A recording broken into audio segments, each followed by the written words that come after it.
नमस्कार सर्वांना. माझ्या नवीन ब्लॉग चॅनलमध्ये तुम्हा सर्वांचं पुन्हा एकदा खूप खूप स्वागत आहे. तर आहे होळीचा सणाच्या दिवशीचा ब्लॉग आहे. घरातील सर्व कामे झाली म्हणजे झाडून फरशी पुसून वगैरे झालं. दारामध्ये मी फरशी पुसून रांगोळी काढली. त्यानंतर किचनमध्ये आले. किचनमध्ये आल्यानंतर चहा वगैरे घेतला. मग गार्डनमध्ये गेले. पालक छान अशी उगून आली होती. म्हटलं थोडीशी पानं काढून आणावीत. त्यानंतर संध्याकाळी आम्ही होळीचा आमच्या कॅम्पमध्ये जो होळीचा सण म्हणजे साजरा केला जातो, तर तिथं आम्हाला सर्व फॅमिली मेंबरला बोलावलेलं होतं. मग आम्ही सर्व तिथं गेलो, फॅमिली मेंबर्स, जेंट्स आणि लेडीज दोन्हीही.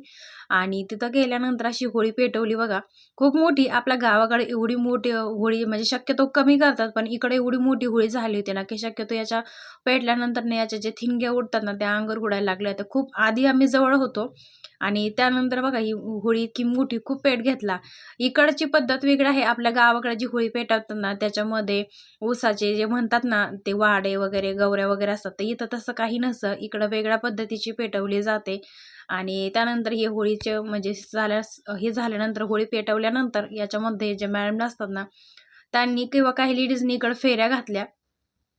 त्यानंतर इकडं आपल्या गावाकडं शक्यतो घालत नाही, पण इकडं फेऱ्या घातल्या अशा त्या होळीला नंतर. एक 5 किंवा 7. त्यानंतर आम्ही साईटला झालो. त्यानंतर आम्ही बऱ्याच जणांनी शूटिंग काढली, कारण होळी खूपच पेट घेतला होता. आणि त्यानंतर साईटला झालो. काही फोटो काढले. इकडं गार्डनमध्ये थोडासा घास होता. बघू शकता असा व्ह्यू आहे संध्याकाळचा 6:30 नंतर ही होळी पेटवलेली आहे कॅम्पमध्ये. आणि त्यानंतर आम्ही इकडं गार्डनमध्ये काही फोटो काढले. नंतर थोडासा प्रसाद वाटला गेला. तो प्रसाद पण आम्ही खाल्ला आणि मग काय आलो इकडं घरी येताना आलो. थोडासा अंधार पडला होता आणि होळीच्या दिवशी मी पुरणाची पोळी म्हणजे थाळी बनवली होती. ते पण आपल्या चॅनलवरती दुसऱ्या चॅनलवरती नक्कीच अपलोड केलं जाईल. त्या दिवशी मी पुरणपोळी बनवलेली होती. तर ह्या गार्डनमधले गुलाबाची फुलं मी छान अशी टवटवीत आले. आता गुलाबाचं सीझन आहे त्यामुळे फुलं पण आली होती. त्यामुळे मी घेऊन आले आणि अशा कपामध्ये ठेवली. खूप सुंदर आहे. गावरान गुलाब आहे. वास पण खूप छान आहे.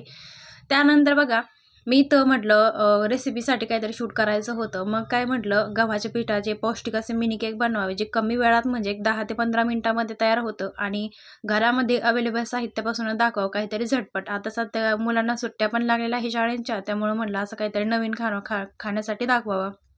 तर बघा हे गव्हाचे पौष्टिक असे मिनी केक खूप खायला छान लागतात. तुम्ही पण नक्की ट्राय करून बघा. आणि ह्याचा पण छान लागतात खायला. तर भेटूया पुढच्या नेक्स्ट ब्लॉगमध्ये. तोपर्यंत बाय.